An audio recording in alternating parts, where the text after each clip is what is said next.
Did it go on? Yeah. Okay. All right. Wookie doke.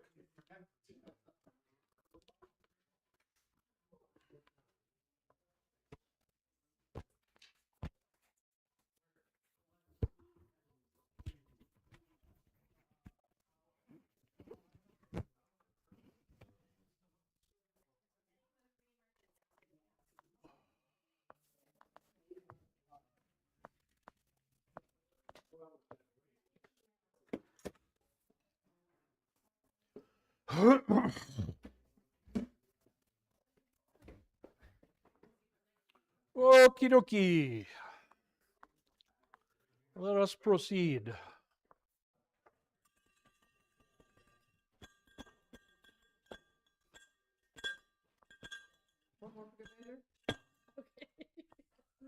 Where's Mr. Tony? Nobody knows. Nobody knows. He's lost, huh? He's lost. I see. All right. Oh, nice. Thank you. That's very kind of you. Okay, so questions, comments, and considerations from the assembled mob. Anybody got anything they want to yak about? If not, we will proceed with other things. All right, so question pops up now and then over the years, over the centuries, frankly, about an episode after the flood. And you don't have to read it, I'll read it. Very short little episode, Genesis chapter 9. You probably remember the story. One of the things Noah does when he gets off the ark is he begins farming. And one of the things he cultivates is grapes. He makes wine out of the grapes, and he gets drunk. And being drunk and causes your body, of course, to feel hot. And so he takes off his clothes and lays naked in his tent. His son Ham comes into the tent, sees his father like that, and rather than covering him up and not saying anything about it, he goes out and tells Shem and Ham, or Shem and Japheth, hey, the old man's laying in the tent all naked and everything. Ha ha ha, what a boob, whatever. Shem and Japheth feel bad for their father. They walk in backwards holding a sheet, and they cover their father's nakedness. And when Noah then later wakes up and gets the story from them, he says this. Noah awoke, he said, cursed be Canaan. A servant of servants he shall be to his brothers. He also said, blessed be the Lord, the God of Shem, and let Canaan be his servant. May God enlarge Japheth, and let him dwell in the tents of Shem, and let Canaan also be his servant. All right. So, we've got the three sons mentioned here. They're usually given Shem, Ham, and Japheth. And usually in the Bible, Old Testament in particular, when they're listed in that way, usually, can't prove it, but usually it means they're going from the eldest to the youngest. Okay, Shem being the oldest. We also know that Shem's line became the line of promise. So out of Shem comes Abraham, and then eventually, of course, Jesus. Okay, so that's another reason why we think Shem is the oldest. Again, It's a little bit of surmise. The oldest doesn't always get the promise, such as Esau and Jacob and so on and so forth. But anyway, that's normal, okay? So it talks about a curse on Canaan. Canaan is the son of Ham, not, so it never says Canaan, it never says Ham is going to be blessed, cursed, okay? In general, the Shemites or Semites, these are the Semitic nations, Semites, which would include the Jews, and also as Semites, this would include people like the Syrians, and some of the what's called Arabs, but not all of them. The Hamites tend to be those located, they would be Egypt. Of course, then they were replaced later on by Semites, but that's another story. Egypt, Libya, and let's call it sub-Sahara Africa. Okay, so often referred to, the Hamites are often referred to as the black or colored races, even though the Semites also were of darker skin. And then Japhethites, basically, when you follow the table of nations, the Japhethites would be the Greeks and the Romans and most of those in Asia and Indochina, Japan,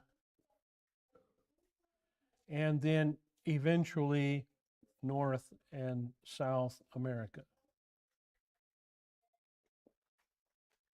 Okay, so all of those would be Japhethites, all right? Mongolian, sometimes referred to Mongolian people, Asiatic, whatever. You can see a lot of similarities genetically, for example, between Mongolians, Chinese, Japanese, and Native Americans of various kinds. Okay, they tend to be Mongolian in their genetic makeup. And then, of course, you've got the other side, the more Western European side, which tend to be blonde, blue-haired, Nordic types, and those also are Japhethites. So of all of them, Japhethites expanded the most. They were the most populous and still are today, according to ethnologists. They still are the very, very most populous. So again, what's this curse telling us? This curse is telling us that Canaan is going to be a servant, all right, and that he's going to serve both Shem and Japheth. Okay, so the upshot of this is that many Christians, unfortunately, many Christians have seen this as a legitimizing of slavery. In other words, my grandmother, for example, who was born in the 1880s, she was a Southerner. Her family were Southerners. My grandfather, his family were Southerners from Mississippi and from Tennessee and North Carolina, basically. They truly believed that the black people, the African people, if you will, African Americans, were cursed in this curse. That in this curse, God was telling the world through the Old Testament, through Genesis, that the black nations, black peoples, would be and should be servants to white people, those of Shem and Japheth. Okay? And they believed that.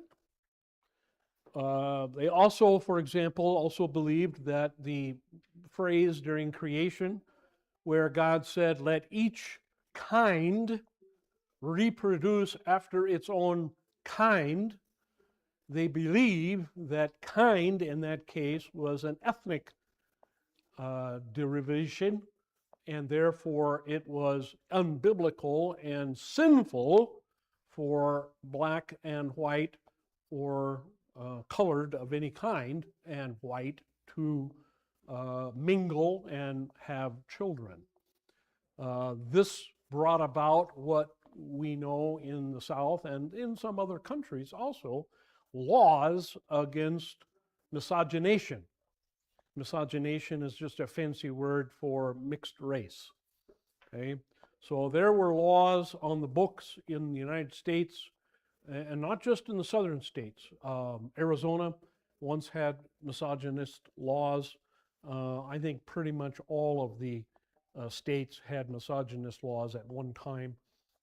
The last, as I understand, the last misogynist laws, or again, laws against mixed marriage to go away, I believe was in Virginia, the state of Virginia in the 1960s. I could be wrong about that, but I seem to remember a case of a couple who got married and went to use a hotel in Virginia and were not allowed to do that, and that went all the way to the Supreme Court, and I think that those laws were then got rid of. Anyway, so what are my ancestors and others, some still today, believe these things? Is it true that the Bible and God actually cursed the black race, the entire race, all the followers or all the descendants of Ham that would be in Africa to be slaves or servants for the other two branches of humanity? The answer is a big fat no. Why? Okay. For this, you need to know a little bit of history. Notice that Noah does not single out Ham. Ham was the one who goofed up here. Ham was the one. Cain is not in the story. Okay, he got drunk. Ham, the father of Canaan, saw the nakedness of his father and told his brothers. Shem and Japheth put a garment on their shoulders, walked backwards, and so on and so forth. Okay. Cain is not even in the story. Cain is not even involved. Now, I've read commentaries where people say Ham and Canaan did this together. That's made up. You can't prove that from the Bible. Okay, there's nothing in the Bible that says that. And I think it's interesting that Noah does not say anything about Ham. All right? Nothing. Ham is never mentioned in these curses and predictions, if you will, of Noah. Never mentioned. So that's the first thing against this theory. It cannot be that the Hamites as a group, and most of them are in Africa, or today, and always have been, it can't be that the Africans were the ones Noah was talking about. So where did the Canaanites settle? Well, they settled in the land of Canaan. Okay? They settled here. The descendants of Canaan and his descendants settled here in Palestine, in what is today Israel, Jordan, Lebanon, and so on and so forth, right? They became, we know this, they became the Phoenicians and the, escapes me, Phoenicians and quick, Goliath and his bunch. Oh, Philistines, thank you. All I could think of is Palestinians, but yeah, so the Philistines, the Phoenicians are Canaanites, right? So where did the Canaanites go after Joshua came and threw most of them out. Now, we know, of course, Joshua did not finish the job. The Israelites did not finish the job. Jerusalem was kept as a Canaanite city along with a few others.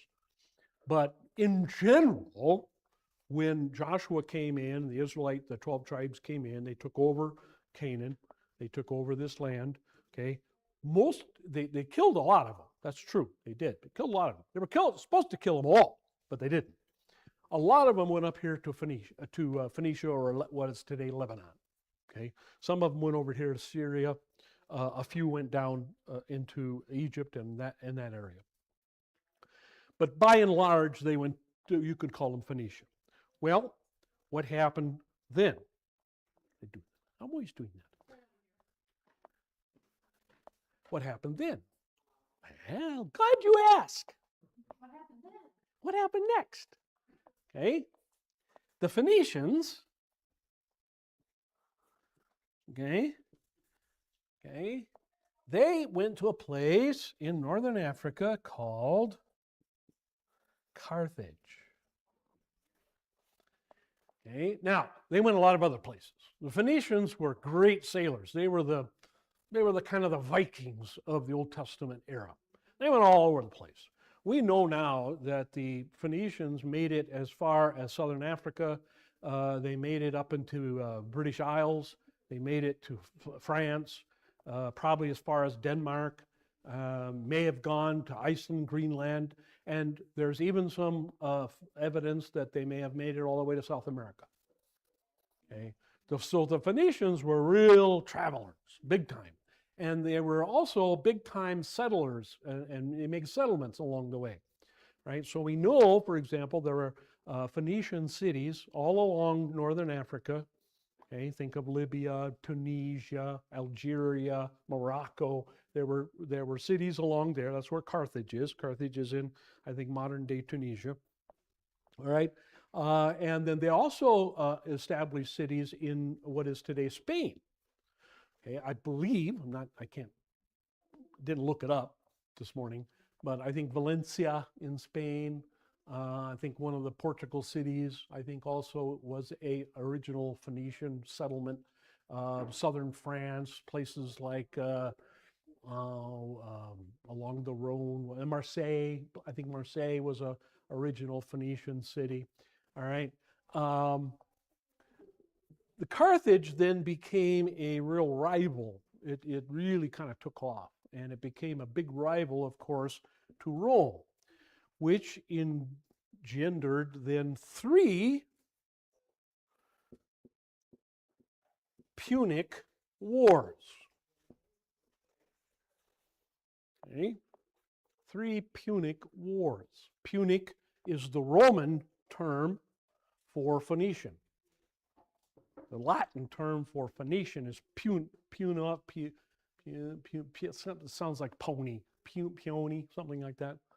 Anyway, that's the Latin term for, and that's why they're called the Punic Wars, because it was Rome versus the Phoenicians, or Rome versus the Carthaginians. Now we know from archaeology that the Carthaginians were indeed Canaanites. They had the same gods. They had the same language as the Canaanites. They had the same feasts and festivals, right? The same culture, same food, okay? So we know definitely that the Canaanites, the Carthaginians were Canaanites, all right? Most of the Phoenicians disappeared over time. They either intermarried with others, Arabs and such, and disappeared, or in 146 BC, in the end of the 3rd Punic War, Carthage was obliterated. And you may remember from your history books that not only was Carthage obliterated, but also that the Romans then scattered salt over the entire site and plowed it in, salted it again, plowed it in, salted it again, so nothing would ever grow there. You can visit that place today. And today you can go and you can see the ruins, not many, the Romans didn't leave much standing, but you can see a few things that are still standing. and the ground is barren. There's nothing there. There was quite a famous scene, and it's also in the book. If you remember the movie Patton that came out back in the 70s, early 70s, you remember George Patton, General Patton is fighting in Tunisia, and he goes off the road and he finds the ruins of Carthage. And he describes the battle, the final battle of Carthage. And he describes being the commander of, I believe, the Carthaginians. And he describes the scene as the Carthaginians are slaughtered by the Romans and butchered, and the city destroyed completely. And he's saying it as though he was there. He believed he was a reincarnation of Hannibal, among other. He also believed he was a reincarnation of many other generals. Guy was a little bit nuts. Okay, great commander, great strategist, great tactician, but a little flaky, a little bingy. My point in all this, folks, is that the other reason why this cannot be true, that the curse of Noah is what makes the black people or all colored people to be servants and slaves to all white people, is because, first of all, the curse was on Canaan, not Ham. Second of all, the Canaanites were obliterated. And if you ask an archaeologist or if you ask an ancient historian today, they will say that 146 marked the end of the Canaanites. The Canaanites were gone after that. There are no more Canaanites. Okay? The Canaanites are destroyed. Okay? Now, this is a lot further. This is a lot way after where God wanted them destroyed. Yeah, God wanted them destroyed in 1400 BC. Okay? So 1300 some odd years, 1250 years earlier. That's when God wanted them destroyed, completely wiped out. He said, I'm up to here with Canaanites. I'm done with them. Wipe them out. Men, women, and children, animals, everything. Wipe them out. Destroy them completely. Right? The Israelites didn't do that. Right? Which brought about 3 wars, you could say. Okay? Because the Carthaginians were very warlike people, and they wanted to destroy Rome. So there are no more Canaanites. Okay, so even if this curse on the Canaanites was still viable today, all right, which is argumentative, you could argue against that too. But beside the point, even if it were true, the Canaanites no longer exist.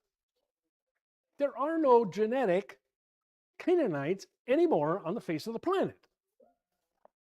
So this curse of certain group of people being slaves to another group of people is no more, does not exist. Okay? Now, you may ask, how did it get transferred from Canaan to Ham? That I cannot find. I do not know who was the first of the Bible commentators in the New Testament time to extrapolate that somehow this curse is on all Hamites rather than just on the Canaanites. Can't help you there. I'm sure if you look far enough, long enough, hard enough, you probably find one. But find who it is. I don't know. I have no idea. But once it was said, once it was taught, it became canon law. It became the correct interpretation of Genesis chapter 9. And it was believed by everybody. Okay? France, England, Germany, Reformation, Roman Catholics, Lutherans, Baptists, everybody. It was believed by everybody for centuries and centuries and centuries. So that when America was settled, this was the theology of the founding fathers and those of their time. This is why black people were accorded 1/3 personhood in the census count, in the original census. This is why they were not allowed to vote. They were not allowed to own property. They were not allowed to marry without permission, and certainly not allowed to marry white people. This is the big reason. You could say Christianity, but of course it's false Christianity. It's the Bible, but it's false interpretation of the Bible. This false interpretation of the Bible is the main reason why we have what later was referred to as Jim Crow laws or segregation laws in the United States and in places like South Africa for many years, and so on and so on and so on and so on. Okay, so this just goes to show you, you got to be careful when you interpret the Bible, and you can't go running off half-cocked.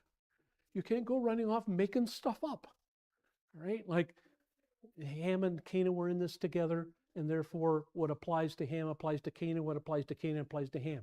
No, you can't just make that up. I heard a sermon yesterday.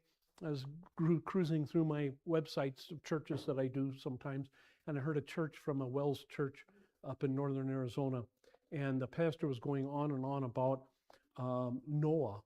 And he was talking, not this, but he was talking about Noah getting frustrated and throwing up his hands and saying, I'm done, I don't want to do this anymore. What's the point? It's never rained in all this time, and it's never going to rain again. And how am I going to take care of these animals? And, blah, blah, blah, blah, blah. He's just making the stuff up. But this isn't a sermon. And he's using it as a main point to then encourage his people not to give up, not to give up their faith, not to question the judgment day and Christ and resurrection and whatever. And I'm listening to this, and I know the pastor, I know him pretty well, and I'm saying to myself, I wanted to scream, I wanted to yell, pick up the phone and call this guy. Say, what are you doing? Why are you basing a main point of your sermon on fantasy? You're making up all kinds of dialogue between Noah and God. It's almost like that Bill Cosby record. You know that Bill Cosby record? How long can you tread water? Right? Yeah. Bill Cosby's telling the story about Noah, and at one point God yells down to Noah, and he says, Noah, you got 2 male hippopotamus there. You got to take one back and get a female. And then Noah loses it. Noah says, I've been building this thing for this time, and he's going on, and he's yelling at God. He says, no, you change one of them. And God says, I don't work like that, Noah, you know that. I don't care. I ain't going back and getting another hippopotamus. And then God says, Noah, how long can you tread water? And the lightning flashes and thunder and everything, and it starts raining, and Noah says, okay. That's a great bit. I know Cosby's a weirdo nowadays, but back in the day, that was a great bit. I could listen to that 20 times over. I put that record on and just. Oh yeah, or the football thing, that's great. Flip the coin to football, football. And great stuff. I mean, the guy was a genius, comic genius. But anyway, that's fine if you want to do that for comedy. But in a sermon, you want to make up dialogue between Noah and God?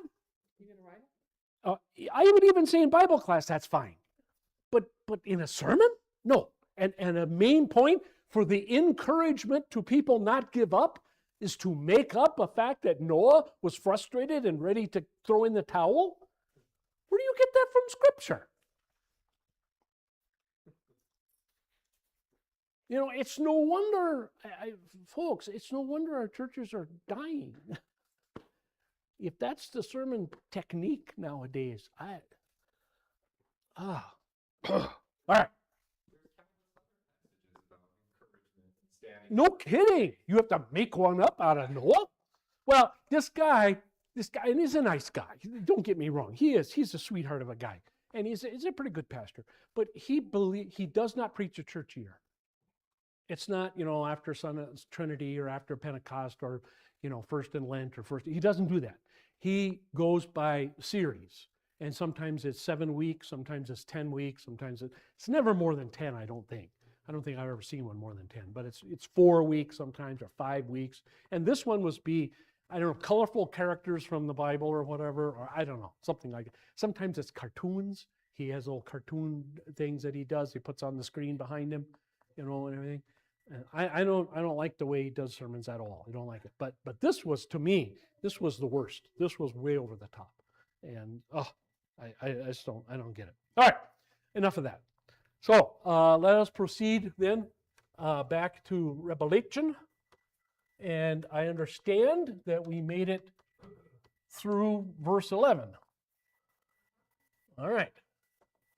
So, 14, huh?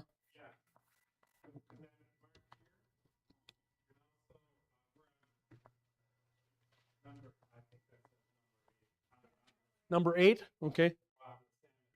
Okay, number 8, all right. Well, let's just read 12 and 13 anyway, and we'll go on to 14 and then go to the notes.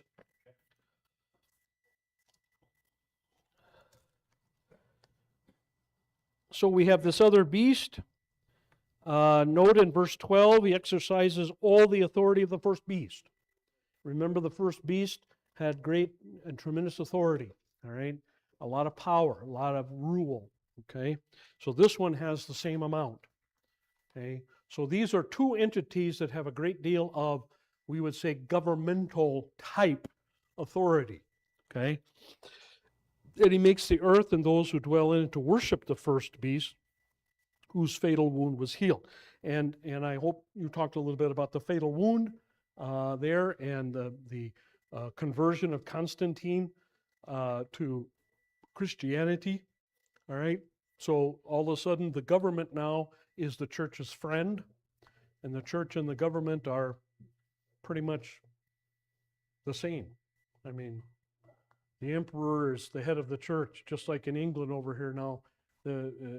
Since the time of Henry VIII, the king is also, and or queen, is the head of the Church of England. Well, that's the way it was in Constantine's day. He called the first church council. It wasn't called by the bishop of Constantinople. It wasn't called certainly by the bishop of Rome or any of the other guys. It was called by Emperor Constantine. All right, he was the head of the church. All right, and so the church and the state, and he was also the head of the state, and so it was the same. Okay, so anyway, and the healing of that governmental favoritism towards the church, that turned itself around, it didn't take long. I didn't look it up, probably should have, but there was an emperor within 100 years of Constantine named Julian the Apostate. And Julian wanted to bring back the old Roman gods. And this caused, of course, a lot of problem. So this is how the wound was healed. The government was pro-Christian for a while, and then an emperor came along and said, nope, let's go back to the old gods. And so the government became anti-Christian. So the wound of the anti-Christian beast was healed, or the head, one of the heads. Okay, all right. And so he performs great signs, so that he even makes fire come down out of heaven to the earth in the presence of men. Okay, so this is a godly sign. You know, God destroyed Sodom and Gomorrah this way. God destroyed the Baal sacrifice this way on Mount Carmel in the days of Elijah, and so on and so forth. And so this is a great sign. And people could say, only God can do this. No, Satan can also do this. All right?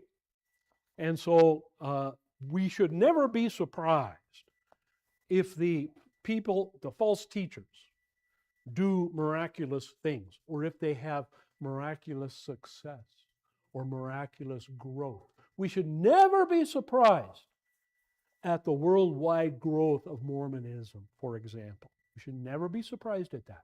We should not say, well, because they're successful, they must be godly, they must be biblical. Okay? No, because the opposite is not true. We know that. I mean, you know, look at the Reformation. Reformation starts out with one guy. I mean, how many people were on Martin Luther's side on day one? October 31st, 1517. Nobody. It took him a while to gather even a few friends. And then by the time you get to the Diet of Worms, where he makes his stand, he's there alone. He has maybe a dozen friends in town with him. That's about it. And he's aligned against every single prince and every single elector and every single duke and earl and everything, and every bishop and every cardinal and every priest and everything of the entire Holy Roman Empire and the Roman Church. I mean, talk about a minority of a minority of a minority. So if numbers mean biblical, then obviously Luther wasn't biblical. And we know, of course, that's not true. Okay, so we should never be surprised. Jehovah's Witnesses take off, thousands and thousands of adherents, parking lot packed, okay, lots of money, do whatever they want. Mormons, same way. Okay, we should never be surprised at that. Right? Doesn't mean that's always going to happen. Christian Science is almost gone, almost don't exist anymore. Christian Science Monitor folded last year or two, 3 years ago. Okay, used to be very popular. Used to be a big deal. Scientology is real big right now with the Hollywood types. Okay, who knows?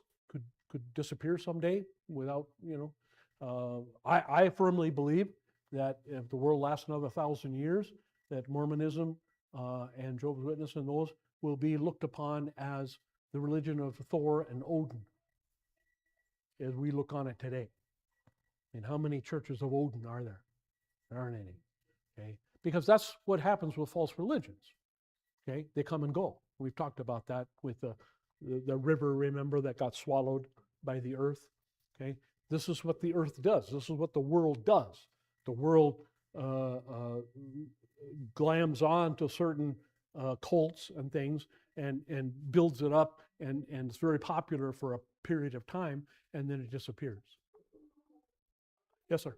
Isn't that what's happening with the Muslim faith right now? Is that more and more they're collapsing upon themselves because they're finding all these. Yeah, it could be. It could be. I mean, that's another one that I think, again, given enough time, if the world lasts another 1,000 years, given enough time, there won't be very many of those left. The only heresy or only cult, if you will, and it's not a complete cult, but the only heresy that will last till the last day is the Roman cult. That's the only one that will last. There will always be a pope, and there will always be a Roman church. This schism right now going on in the Roman church, where the pope has excommunicated these Pius XII guys, all right? There aren't that many Pius XIIs around. I mean, there are a bunch, but again, they're infinitesimal compared to the Roman church in general. But that schism, it may last for a long time, okay? But it will not destroy the papacy. It will not destroy the Roman church. It will not destroy the Roman pontiff. The Roman pontiff will last until Jesus comes back. That the Bible is very clear about. Okay. And then he deceives those who dwell on the earth because of the signs which was given him to perform in the presence of the beast, telling those who dwell on the earth to make an image to the beast who had the wound and the sword and has come to life. So the church then demands its followers to worship the government. Okay? And so you have, again, this partnership between eventually what became the Roman Church, and not just the Roman government, but every government. Okay? So that today, in the few monarchies that are left in Europe, for example, Denmark still has a monarchy, the Netherlands still have a monarchy, Norway still has a monarchy, I think Sweden still does, Britain, of course, does. They are installed or crowned or coronated by church officials. The church gives them their authority, gives them, and this is what the Stuart kings, okay, James I, James II, Charles I, Charles II, okay, the Stuart kings, this is what they claim to be the divine right of kings, okay, which is what led to the English Civil War and eventually led to our own revolution. the idea that King George, for example, had this ultimate power and ultimate authority that could not be questioned and could not be disobeyed in any way, shape, or form. Okay? This idea, the divine right of kings. And that's why people like Paine and Edwards and, what's this guy's name? The Scottish guy, I can't think of his name. Anyway, Edmund Burke, this and Voltaire in France, their idea that the authority to govern comes not from God, but comes from the masses, from the people, the permission of the people. That's a radical idea, super radical idea, okay? You really, I don't think we have any concept of how radical that was when it was first written. It was about 50 years before the revolution, but it was a radical idea that the government existed not because God permitted it or God instituted it, but because people allowed it to exist and people gave it their permission. We permit you to rule over us. We pick you as our king. Now, historically, nothing could be further from the truth. That's not what happened, ever. That's not ever what happened. Okay? Maybe a few, in tribes get together and, okay, you're chief, yeah. But in most every society all over the world, all the way back to the days of the flood, everything was the same. A strong man took over, and then he took over, and his son follow after him, and his son after him, and his son after him, and his son after him, and his son after him, and his son. That's the way it was. That's just the way it was. And then there was a coup d'etat, or a revolution of some kind, and some other strong man took over, the same thing. It was very seldom by people. People revolutions are rare, and they usually are taken over by strong men, usually by tyrants, or what become tyrants. Okay. Anyway, so but the point is here that the devil, God permits the devil to give to these beasts, the beast of the earth and the beast of the sea, the ability to do miracles.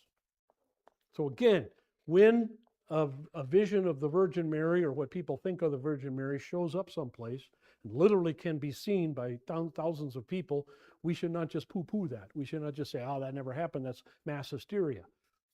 The devil is capable of doing that. We see here that the devil is capable, this particular beast, Antichrist beast, is capable of sending fire down from heaven. Okay, that's what the Bible actually says, right? So if that's the case, the devil can certainly masquerade not only as an angel of light, but as Jesus' mother, or Saint Ignatius, or Saint Aloysius, or whatever, whomever you want to name. Okay, and not only that, but he can make things appear and disappear, and all kinds of miracles. Okay, the only thing we know he can't do, that is all by himself, is create life or kill. God can permit him to do that, but only with God's permission. All right. The other things he has pretty much free reign on. You can say God must permit those things too. In a way, that's true, but that's a little more flexible. He can make those things up as he goes along more. He doesn't need necessarily ask permission to do those other miracles. Okay, but so again, never be surprised when somebody says, I went to the cave in Lourdes in France and I had cancer and I walked out cancer-free. Do not be surprised at that. Do not poo-poo that. Do not just, throw that out. It certainly is possible that the devil can do those kinds of things. And especially if it's to support the whole concept of purgatory and indulgences and paying for your own sins, he will do that. He will do that. He will do miracles. Okay? Did seagulls just show up all of a sudden and eat all the crickets and locusts and save the Mormon colonies from starvation? I believe that happened. I believe that happened. I don't have any doubt that happened. Okay? did an angel guide Brigham Young over the mountains and find eventually fresh water. You know, when Brigham came over the hill and saw the Great Lake, you know what he thought? Great inland sea. He figured, that's fresh water. We're saved. Wrong. But of course there are rivers, you know, going into the thing, so he got fresh water. But do I believe an angel may have guided him? Absolutely. I don't have any problem with that. I don't have any problem with that at all. Okay? And so on and so forth. You know, I believe Satan allowed Joseph Smith to be killed so Brigham Young could take over. I don't have any problem with that. Hey, Joseph Smith was an idiot. He was a moron. He couldn't organize a one-ring circus. Brigham Young was a genius. He was a smart man, and he was a very, very capable leader. Joseph Smith was not. Okay, Joseph Smith was kooky. He was nuts, right? So anyway, don't ever diminish. Don't ever look down on other groups, other religions who claim to have miracles, because Satan can and will do that. Let's go to the notes. Number 8, other signs of power in the second beast is given in verses 12 and 13. We're told that he has the same kind of power and authority on earth as the first beast, the civil government. These include to demand worship and honor from the world, to speak gross blasphemies against the true God, to remain until the end of time, to alter the message of God, especially the gospel, to persecute believers in the true gospel, to hold and maintain worldwide rule. Therefore, this second beast, in spite of his harmless and even good appearance, is indeed the great enemy of the church of all believers in this world. The Lutheran confessions are quite correct when they say, in this beast's own favorite language, papam esse ipsum verbum antichristum. Translated, the Pope is the very Antichrist. I know that's not popular, and boy, we get a lot of flack. And we don't just get flack from Romans. We get flack from other Christians. We get flack from within our own church body. There are a lot of WELS Christians out there. There are a lot of members of our churches who do not agree with this. As a matter of fact, there are a lot of members of our churches not only who do not agree with this, but argue it and debate it and will not accept it. Because they just don't like it. Either they have family or friends that are in the Roman church, okay? Or they themselves came out of the Roman church and still have some affection and feelings for it, okay? So this is a really tough one. This is probably right up there with women voters and stuff like that. It's one of the 2 or 3 that keep people really out of the Wisconsin Synod and the Missouri Synod too, because that they also teach the Synod. Not quite as loudly, but they do. Next point. Here we also must note that John's revelation from Christ specifically tells us that the second beast has the ability to do great miracles that mimic the power of God himself, such as calling fire down from heaven. Certainly, many miracles are attributed to the Church of Rome. Amazing visions, great healings, angelic pronouncements, military victories. All these are the work of Satan. How do we know this? Because they support and uphold the false teaching of salvation by works and deny and condemn the pure gospel of salvation by grace alone through faith in Christ. So, during the 30 Years' War, for example, there are a lot of victories and losses on both sides. Okay? And so if you're reading through that history, whenever there's a great victory by the Roman side, the Roman generals, okay, over Lutheran forces, and that's basically what it was, Lutherans and Romans, okay? The Baptists weren't that much around yet in those days, and other Protestants. And so it was Lutherans against Romans. When there was a great Roman victory, that was due to Satan, okay, giving them the power to do that. On the other hand, when there was a great Lutheran victory, that was God. And I know that sounds quite prejudiced, quite biased, but a victory by the Lutherans supported salvation by grace alone through faith. Victory by the Romans supported salvation by works. What is the devil interested in? The devil is interested in salvation by works. Because eventually, if that is believed strongly enough, firmly enough, it destroys saving faith. And it drives to despair. Okay? So whatever supports that, any way, shape, or form. I mean, it could be argued, I don't argue this, but I've heard it argued, it could be argued that giving your business to St. Vincent St. Paul, thrift store is supporting the Antichrist. It could be argued, okay?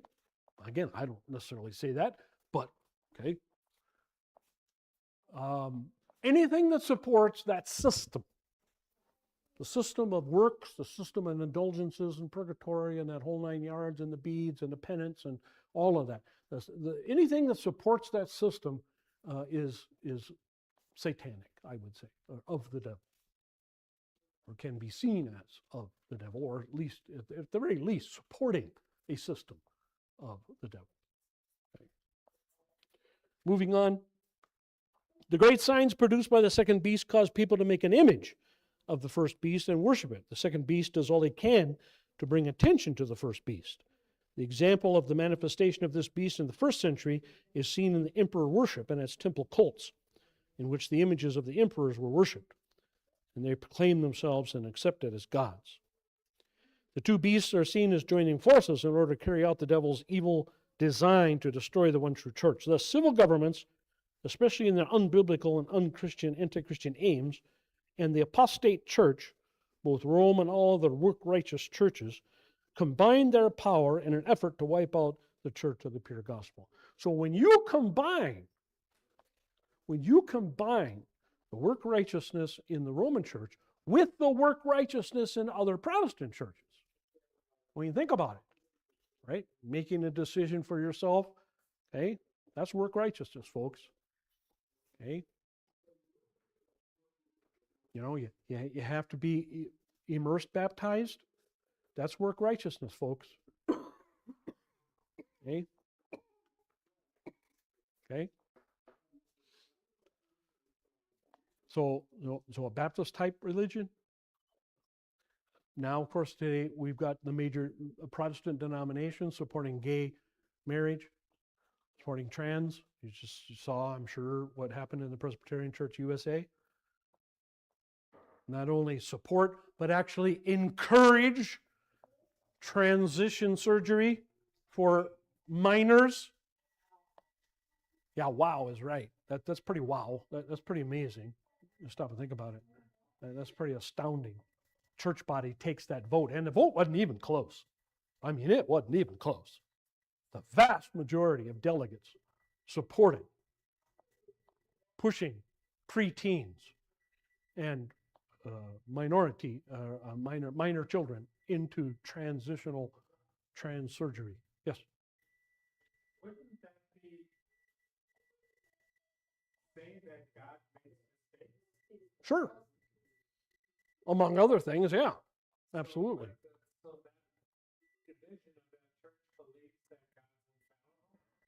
Well, they don't believe much about God anyway. They're not even Trinitarian anymore. So, United Methodists aren't Trinitarian anymore. Episcopalians are not Trinitarian anymore. ELCA is not Trinitarian anymore. So most of the Protestant denominations in the country today are not Trinitarian even, much less whatever else that you want to say. They're not biblical in any sense, shape, form, or manner. So we shouldn't really be surprised by these kinds of votes. It's what happens when you turn yourself over to Satan. So I guess this I don't know if it's confused. No, I'm not confused. I just get frustrated where they say, well, if you read your Bible that you're always spouse, Yeah. that's what they tell me. It says that you should love one another. Yeah. Okay. So you want me to adhere to the loving portion. Yeah, right. But the part where it says there are two sexes, No, don't pay any attention to that. Pay no attention to that. Yeah, pay no attention to that. Well, that's pick and choose, and that's That's basically what most of these churches do. And the Roman Church does the same thing. You know, it's like I was arguing with somebody about purgatory not too long ago, and you know, you come up with that. Well, Jesus says to the thief on the cross, "Today you'll be with me in paradise." How does purgatory figure into that, right? Well, of course, the Romans will say, "Well, that's different. That doesn't apply." Why not? Well, because the thief suffered so much on the cross that made up for any time that he may have owed in purgatory. Okay, I'll bite. Where does it say that? Would you give me a reference? Chapter and verse. And they'll say, "Oh, well, that was in the Council of 1215, you know, in Rome, where they decided, you know." No. I mean, where does it say that in the Bible? Well, it doesn't have to say it in the Bible because the church is the official interpreter of the Bible, and so the church councils in 1215 or 1092 or whatever it was, or Pope so and so, whenever he has the absolute right to say, it would be like that pastor up in northern Arizona, making up stuff about Noah. And saying, okay, I say that's what happened. I say that's what happened, and you can't contradict me because I say it. And I'm preaching the word of God here. And so I say Noah got frustrated and got ready to throw in the towel and would have quit. Even though the Bible doesn't say that. But I insert that in there. And so popes and councils of the Roman Church have said that, hey, the thief on the cross got special dispensation because he was on the cross.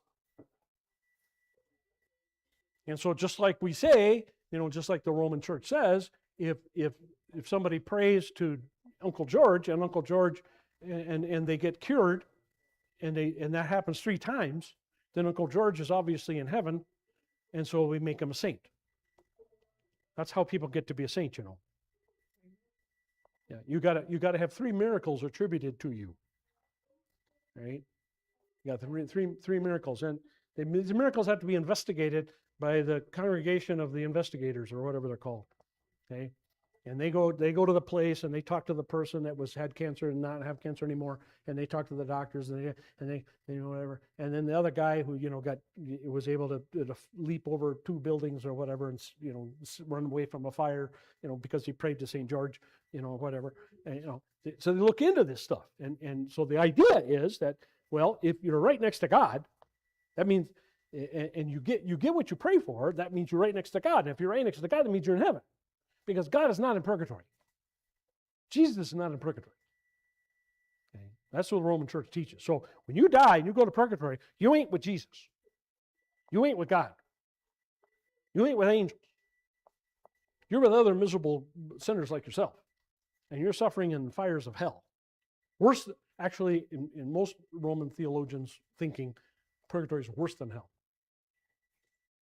Because hell's forever. So purgatory is worse than hell. You make it worse because it's not forever. So in order to burn off your unpaid for sins that Jesus didn't die for, right? You got to really burn. Okay?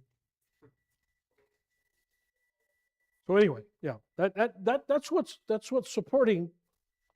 supports the Roman Church. Without purgatory, you got no Roman Church. Without purgatory, you've got no system. And even though I will say the Pope will never go away, the Roman Church would cease to exist in its present form. It would lose 99% of its followers if they were convinced there was no purgatory. You take away purgatory from the Roman Church becomes a tiny cult, tiny group, not 1.5 billion people like it is today. A couple more. Certainly there are nearly countless examples down through history of how these false churches have called upon civil government to imprison, torture, and murder those whom it sees as heretics. It was this kind of power that was arrayed against Dr. Martin Luther at the Imperial Diet of Worms, where he stood not just virtually but truly alone against the entire combined weight and authority of the Roman Church and the Holy Roman Empire. The verdict of this council was inevitable death. When Luther left the Council of Worms, when he walked out the door, he was declared outlaw. Now, what did that mean in 1521? Declared outlaw meant you were outside of the law. That's what outlaw means. Outlaw means outside of the law, which means outside of the protection of the law. Now, we maybe don't always think of the law as protecting us, but it does. We in America should know that, I guess, better than anybody. We have all, they're my rights, okay? You have the right to remain silent, you have the right, right to an attorney, okay? Well, if you're declared outlaw by a government or by somebody, then those rights don't apply to you. This is the battle going on right now in our country. Do only citizens have the rights of citizens, or do non-citizens have the rights of citizens? And of course, the argument had been in the past that only citizens have the rights of citizens. And if you're not a citizen, you don't have that right. You don't have those rights. Okay? And so you are an outlaw. You're outside the protection of the law if you're an alien, okay, or illegal, right? That's the whole idea, illegal. You're outside the law. The law does not apply to you. And so for the vast majority of the history of our country, and most countries, 99% of the countries in the world today, including Britain and other of our allies, okay, only citizens have those rights, okay? And then in the 1960s and in the 70s and later on too, the courts started to decide, well, if you put your big toe on American soil, you have all the rights of an American person. As far as criminality goes, as far as your rights as, remain silent and all that. Okay. And there are some jurisdictions that say, well, you have the right to vote too, and you have right to own property. You have to commit a crime to get that. To get what? Those rights. Well, the courts would probably say, here illegally, that's a crime. That's a federal well, crime. California says, for example, that if you're here illegally, you have the right to Medicare and Medicaid and Social Security and everything else. You have the right to that. You have the right to be fed. You have the right to be educated. Here in Arizona, there are plenty of little kids in Nogales, probably Naco too, and probably Agua Fria, who walk across the border and go to school in America. I saw that every day when I was out there. I had a commander in the Army who walked across the border from Mexico to play football in the United States because he liked football. Yeah. American football. Yeah. Went to high school in Nogales, graduated, went to college, became an officer in the Army, and retired Even full though colonel. we have to show birth certificates for our kids, all this other stuff, they can still. So the idea now, His example, though, It's useful. it was useful. He came here and worked hard, actually, to My get dad where was he got. drafted when he came over. well, that's the argument in California. Well, these people pay taxes, which they do. Most of them are hardworking people. I mean, you see the taco truck, right? The people are sweating their behind off in there. All right? They're working their behinds off. There's no two ways about it. They're working hard. And yeah, they pay their taxes. Absolutely. They whatever taxes there is, sales tax or whatever, they pay their taxes. And so that's the argument. Okay? So it went from you have to be a citizen and you have to be born from a citizen and you have to have citizenship papers and you have to have it went to, okay, you step over the Rio Grande, bingo. For all intents and purposes, you got every single right that you do, born here or whatever. And of course, now that's the argument. Does the 14th Amendment, does it apply, to people when they're born here from illegal parents and so on and so forth? And so that's the argument. And, going back to our discussion on slavery, what was the 14th Amendment done? What was it produced for? It was produced because of those people. was because of people born in slavery. And so that's what it was meant to fix. It was not meant to fix something else. But of course, what it was meant to do, right? I have to laugh. I had to laugh. I was watching a debate the other day, and this guy say, the original founders would never have believed for one moment that somebody stepping across the river makes them a citizen. And the guy answered back, because he knew the other guy's politics, and so he answered back, he says, the founding fathers would never believe in a minute that the Second Amendment would cover machine guns. So they were using the same argument. I thought it was funny. I laughed. I thought it was hilarious. But anyway, yeah. So the big argument is, are you looking at the intent of the original people who wrote it, or are you looking at what it can mean today? And of course, that's the big division in the Supreme Court between the originalists, of which there are 4 plus 2 in the middle, and then the non-originalists, which are 3, and the other 2 kind of go back and forth, whatever they feel like at the time. Yeah. Doesn't the Second Amendment say the right to bear arms? Yeah. Okay, so it doesn't specify musket. It doesn't specify sword. It says arms, which covers anything. Well, an originalist, if you're going to be consistent and you're an originalist, you would say that applies to whatever arms were around at that time. Why would it? Well, that's why Because the other guy is going to say, the originalist is going to say that the 14th Amendment only applies to the children of slaves, because that's what was meant at the time. But that's what it actually says. It's not what it meant. It actually says it applies to slaves. Anyway, moving on. A couple more on this point before we get to the next verses. Time is up. Okay, so we'll pick it up. Verse 15. And let's see. Number 14. So we'll have to read 15, 16, 17, 18. We'll have to read the whole rest of the chapter. All right, so. Now where are you on the orange sheet? Number 14. We'll start there. Number 14. Yes, we'll start there. The Bible, we're going to start. At 15. Verse 15. Oh, verse 15. Yes. Anything else? What chapter? 13. We're going to finish 13 next time. Okay. We'll finish 13 next time. It's given to- Oh, so verse 13, chapter No, chapter 13, verse 15 verse 15.